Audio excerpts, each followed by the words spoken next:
4 kilo. 400.000 kalau diuangkan gaji kita satu hari. Tapi selama panen kan.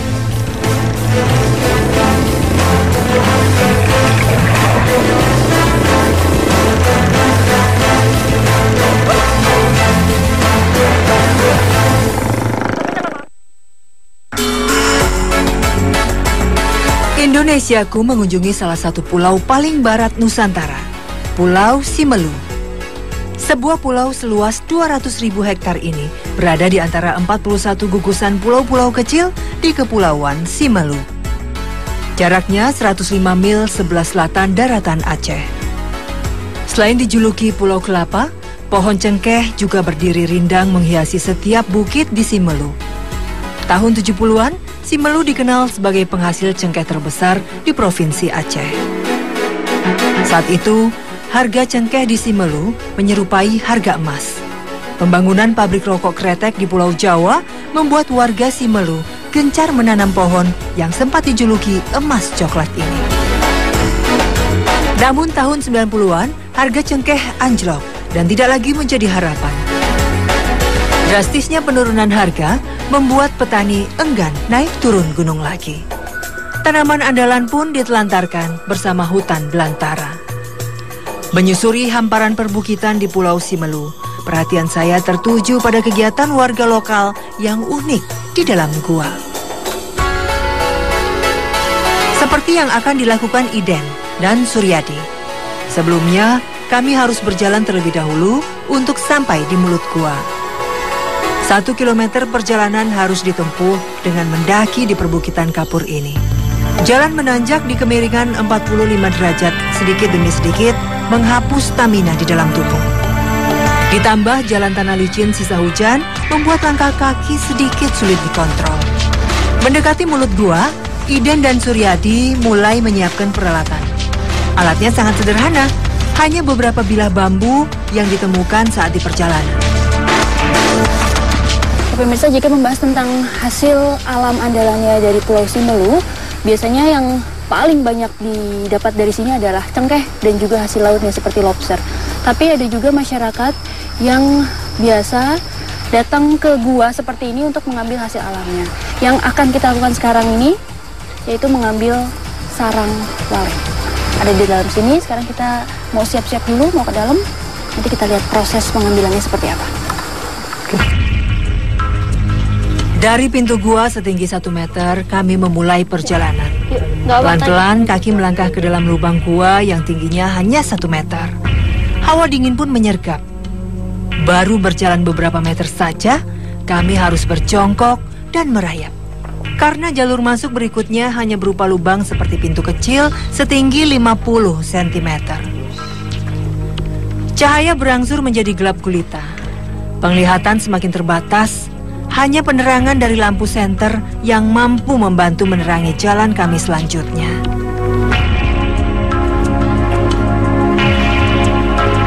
Ruangan besar dalam gua ini lengkap dengan hiasan stalaktit besar yang berbentuk serupa dengan tetesan air hujan. Sungguh pemandangan yang sangat menakjubkan, namun sekaligus menakutkan. Semakin jauh berjalan ke dalam gua, rasa khawatir dan takut menghujani pikiran saya. Hujan yang mengguyur pagi tadi mengakibatkan air di dalam gua terus mengalir. Untungnya, ketinggian air hanya setinggi mata kaki. Namun jika hujan kembali turun, debit air di dalam gua akan semakin tinggi, mencapai setengah ruangan. Langkah kaki pun terasa berat karena terus-terusan berjalan di dalam air. Tanpa rasa takut, Iden dan Suryadi terus berjalan, mengajak saya masuk lebih jauh ke dalam gua hingga menemukan target incarannya. Jalur ini memang kerap dipakai oleh penduduk untuk mencari sarang walet di Goa Alami di Desa Sembilan. Di Kabupaten Simelu Barat, hanya ada 1 lubang yang terdapat sarang walet.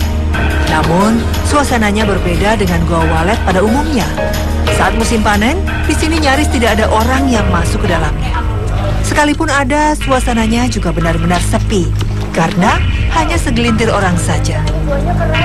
Sayup-sayup suara burung walet terdengar, tanda lokasi perburuan sudah dekat. Di tengah perjalanan, saya melihat sarang yang siap panen. Sebenarnya tidak ada patokan di mana sarang walet berada. Biasanya walet menempatkan air liurnya di sarang yang tersebar di celah-celah gua. Keberadaan sarang walet pun tidak selalu ada di semua jenis gua. Walet hanya menyimpan sarangnya di dalam gua dengan kelembapan rendah, seperti di dalam gua kapur ini. Karena batu kapur bisa menurunkan kadar kelembapan ruangan yang minim oksigen. Dengan kondisi ini, sarang pun tidak mudah rusak. Akhirnya kami melihat sarang burung selanjutnya. Untuk yang posisinya jauh seperti ini, tidak bisa diambil dengan tangan kosong. Bambu mulai bekerja mencongkel sarang yang letaknya sulit dijangkau tangan.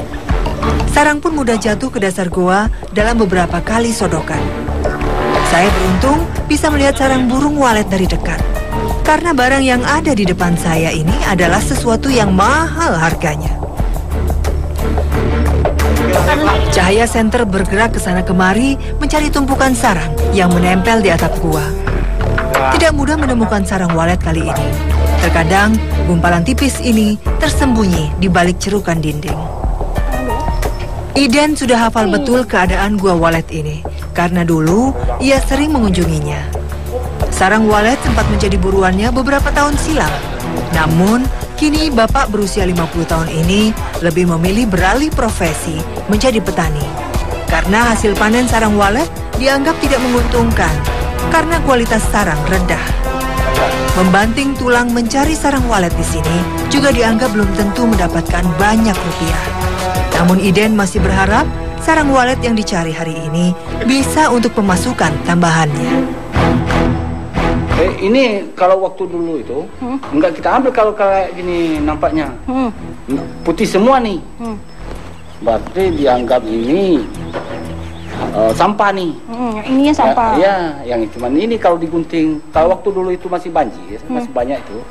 Berarti ini enggak kita ambil, kita buang jadi sampah semua nih. Ini semua dibuang? Dibuang. Nah, kalau sekarang berarti dibuang juga? Enggak, kalau sekarang ini dipotong nih. Dipotong ya? Diambil karena barang kan nggak ada lagi. Sarang burung walet sempat menjadi emas bagi warga desa 9 puluhan tahun silam. Sarang ini termasuk komoditi berharga. Karena di pasaran bebas, harga per kilogramnya bisa mencapai jutaan rupiah. Namun kini Iden dan pemburu sarang walet lainnya hanya bisa gigit jari menerima hasil panen yang jumlahnya tidak seberapa. Pencari walet pun mempertanyakan gua walet yang kini telah diatur oleh pemerintah setempat. Perlahan kami menyusuri ke dalam gua yang seakan tidak ada ujungnya. Sambil terus-menerus melihat sekeliling, mencari sarang walet di tempat yang berbeda. Satu persatu gumpalan sarang kembali ditemukan. Namun sayang, dari beberapa sarang yang dikumpulkan, hanya sedikit bagian air liur yang menempel. Warna sarangnya pun kehitaman akibat terlalu lama di dalam gua. Karena kualitas sarang walet yang bagus ditentukan dari bentuk sarang, warna, ukuran, serta kebersihannya. Kembali kami menyusuri jalur gua yang sama menuju arah pulang. Tak sabar rasanya ingin menghirup udara bebas. Tetap saja perjalanan ini tidak boleh terburu-buru. Kami tetap berhati-hati melangkah agar tidak terpeleset di jalan yang licin. Cahaya matahari mulai tampak dekat. Terus berjalan, akhirnya kami sampai di mulut gua kembali.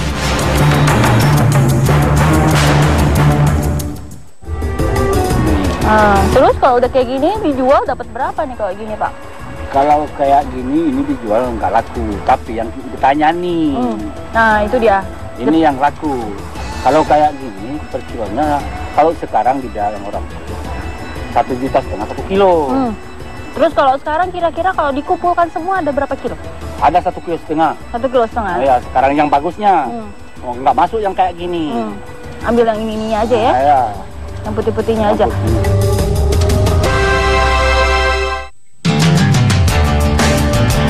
Kami menuju salah satu sentra cengkeh di Pulau Simelu. Dengan menggunakan rakit laut, kami akan berangkat menuju desa Mitem. Sebenarnya, Mitem masih satu daratan dengan Sibigo, ibu kota kecamatan Simelu Barat. Posisi Mitem dan Sibigo saling berhadapan, namun keduanya hampir berada di ujung garis teluk yang berlawanan. Lingkar teluk sejauh 30 km membuat warga desa Mitem lebih memilih rakit laut untuk sampai ke desanya. Dibandingkan jalan darat, aksesnya jauh lebih cepat hingga selisih 3 jam. Ongkosnya pun lebih murah. Untuk sebuah motor dikenai biaya Rp20.000. Rakit laut ini adalah sebuah perahu berukuran sedang yang disulap menjadi sebuah angkutan penumpang. Di bagian atas perahu dirangkai papan tambahan sebagai landasan kendaraan dan penumpang. Rakit mengangkut maksimum 6 motor saja. Tidak hanya untuk kendaraan roda 2. Ada pula rakit khusus untuk menyeberangkan mobil yang terbuat dari gabungan perahu besar. Penyeberangan teluk selalu ramai saat pagi dan sore hari. Penumpang yang menuju ke arah Mitem juga kerap membawa banyak bawaan. Ketersediaan bahan primer yang terbatas di desa mereka membuat masyarakatnya sering bolak-balik ke Sibigo, bahkan hingga ke Kabupaten Simelu, Sinabang. Di awal tahun 2015, seluruh warga di Simelu hanya berkonsentrasi pada satu jenis tanaman yang paling menguntungkan. Panen raya cengkeh membuat pertanian lainnya terabaikan. Kali ini, hasil cengkeh sangat memanjakan warga Simelu. Bagi Kasmi, panen raya adalah masa yang sangat ditunggu-tunggu. Separuh harinya dihabiskan dengan mengurusi tanaman rempah ini. Di mana di kebunnya? Di gunung di atas sana? Saya ikut ke sana bisa? Bisa. Oke deh. Ya. Lokasi panen berjarak 200 meter dari perumahan penduduk. Jalan penuh tanjakan mendominasi jalur perbukitan Pulau Simelu. Satu persatu dari kami mulai menempati posisi. Pemetik menguatkan cengkeram kaki dan tangan. Karena kebiasaan memanjat pohon di sini tanpa menggunakan alas kaki atau tangga. Meski pohon cengkeh di sini tumbuh 10 hingga 20 meter, mereka sanggup merayap di antara batang pohon yang rata-rata hanya berdiameter 10 cm. Setelah sampai di atas pohon, tangan pemetik cengkeh mulai aktif bekerja. Satu persatu bunga cengkeh dipetik dari ranting teratas, mengurut hingga ke bagian bawah. Hanya ranting yang dekat dengan batang pokok yang mudah diraih tangan.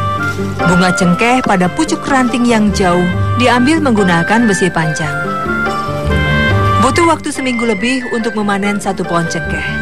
Saat musim panen raya seperti ini, petani cengkeh tidak perlu sulit-sulit mencari pohon yang akan dipanen, karena bunga tersebar merata. Harga jual cengkeh yang menguntungkan membuat semua petani berlomba memanen cengkehnya. Tidak hanya kaum muda, Satimah yang sudah berusia 50 tahun ini pun berharap sangat banyak dari tanaman cengkeh yang ia miliki. Ratusan batang pohon cengkeh hasil tanam bersama suaminya bisa memenuhi kebutuhan hidup selama berbulan-bulan ke depan. Untuk biaya sekolah anaknya pun tak lagi jadi soal.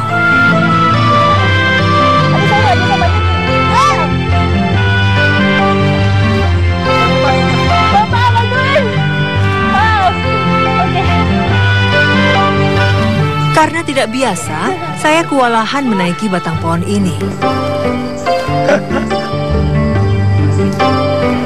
Bu, kalau misal lagi musim cengkeh gini, emang ibu biasanya suka naik-naik sampai berapa pohon satu hari? Enggak cukup, satu pohon aja udah payah. Oh. Udah payah ibu. Paling-paling setengah uncang tuh, setengah karung. Dalam satu pohon ya, satu pohon aja cukup. Bismillahirrahmanirrahim. Di usianya yang tidak lagi muda, sebenarnya Satimah bisa saja mempekerjakan orang untuk memanen pohon-pohon cengkehnya. Namun ia memperhitungkan ongkos kerja. Upah pemetik cengkeh serabutan di sini berkali-kali lipat dibandingkan dengan upah pekerja pertanian lainnya. Setiap pekerja mendapat bayaran separuh dari harga jual cengkeh kering. Staminanya yang tidak lagi sekuat dulu bukan menjadi halangan bagi Satimah. 1 kilo sekarang berapa, Pak? 1 kilo 100 kalau kita jual ke kampung. Tapi kalau kita bawa ke Sinabang, mencapai 110 sampai dengan 115 atau kalau pasaran sekarang, pasaran di kampung 100.000 per kilo. 100.000 ya? 100.000 dikali 1 hari 8 kilo. 8 kilo. Wow, 800.000. Orang yang kuat manjat cengkeh, tapi kalau yang misalnya kurang kuat, berarti diratahkan rata-rata 10 bambu per hari. Rata-rata per orang kan? Rata-rata. 10 bambu berarti berapa kilo? 10 bambu berarti dapat 4 kilo. 4 kilo. 400.000 kalau diuangkan gaji kita satu hari. Harga cengkeh di Simelu disesuaikan dengan permintaan pasar. Tidak terkecuali cengkeh yang keringnya tidak sempurna. Inilah kendala yang dihadapi petani cengkeh di sini. Harga jual tinggi hanya berlaku untuk cengkeh kering yang berwarna coklat kehitaman. Namun untuk mendapatkan cengkeh tanpa kadar air seperti ini, butuh proses yang tidak mudah. Cengkeh harus dijemur di bawah sinar matahari langsung.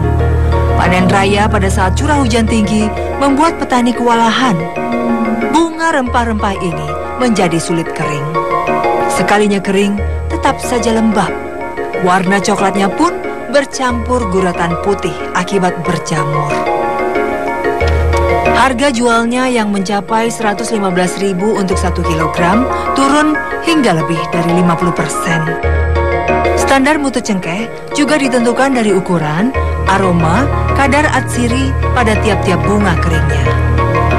Cengkeh telah menjadi satu dari 15 komoditi andalan Indonesia yang banyak diburu oleh pasar internasional. Pada tahun 2008, Indonesia tercatat gudang cengkeh dengan kapasitas produksi mencapai 92.000 ton per tahun. Angka ini jauh di atas negara tropis penghasil cengkeh kedua dunia, yakni Madagaskar, yang hanya 1/4 dari total produksi cengkeh Indonesia, yakni sebesar 23.000 ton per tahun.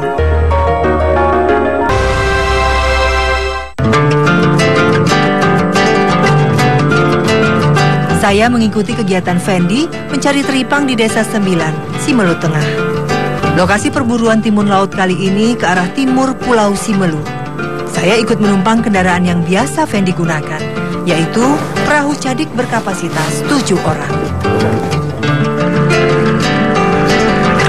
Lokasi yang dipilih berdasarkan perkiraan. Yang menjadi patokan biasanya karang laut. Hampir di seluruh perairan Nusantara, dengan kondisi koral yang terjaga, teripang dapat mudah ditemukan. Habitatnya pun tersebar dari pesisir hingga laut dalam. Penyelaman ke dasar laut yang akan dilakukan Fendi berbeda jauh dengan kegiatan penyelaman pada umumnya. Pria berusia 35 tahun ini tidak pernah mengenakan perlengkapan seperti tabung, jaket selam, dan pemberat tubuh. Keterbatasan biaya membuat pikirannya tak pernah terlintas untuk membeli barang-barang yang dianggap mahal ini. Fendi lebih memilih kompresor karena menurutnya harga alat ini jauh lebih efisien, juga efektif untuk membantunya bernafas di dalam air. Abang besok kedalaman berapa meter? 15 meter. 15 meter? Ya, 30 meter. Sampai 50 meter.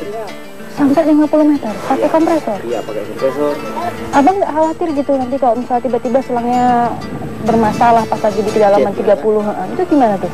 Ya, bisa naik kita sendiri. Sendiri kita. Naik sendiri? Ya. Pernah nggak bermasalah, Bang? Udah pernah itu. Terus gimana? Udah 3 kali mencet selangnya itu.